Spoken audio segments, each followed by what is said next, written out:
إياك نعبد وإياك نستعين.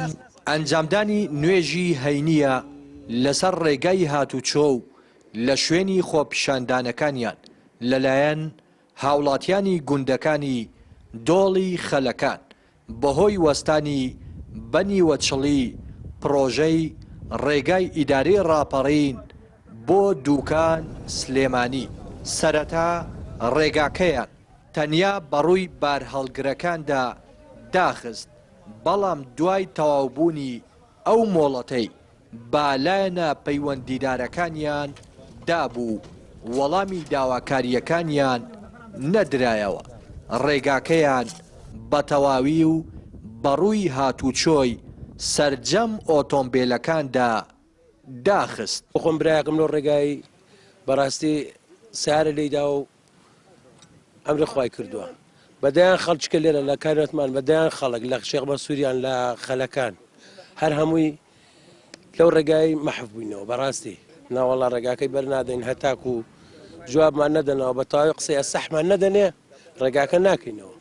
ناتۆ بەلاماندا ئێمەش بەردەوام دەبین هەتاکو ئەم چارەسەرمان بۆ نەکەن ئێرە بەرنادەین.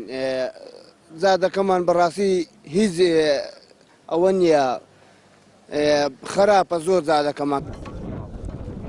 شۆفێران و هاوڵاتیانیش کە چەندین جارە بۆ هەمان داواکاری ناڕەزایەتی دەردەبڕن نیگەرانن لە خراپی ڕێگاوبان و دۆخی کارەبای گوندەکان. حکوومەت و لایەنە پەیوەندیدارەکانیش بە خەمسارد و کەمتەرخەم دەزانن.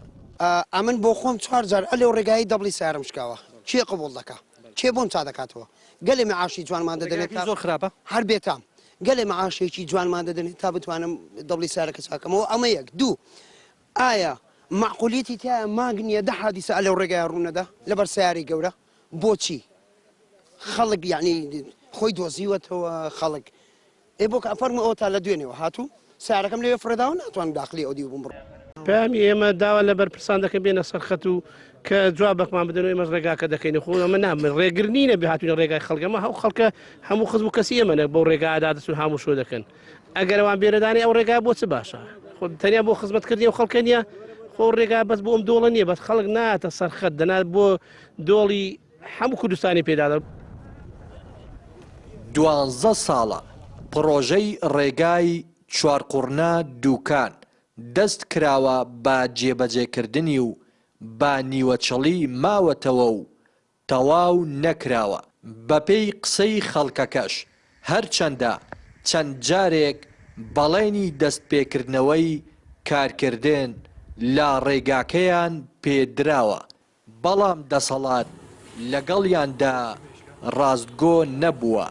بۆیە ئەم جارە بەڵێنی کرداریان دەوێت گەرنا ڕێگاکە ناکەنەوە. ڕێناس ئەرسەلان، کەناڵی پەیام، سنووری ناحیەی خەلەکان.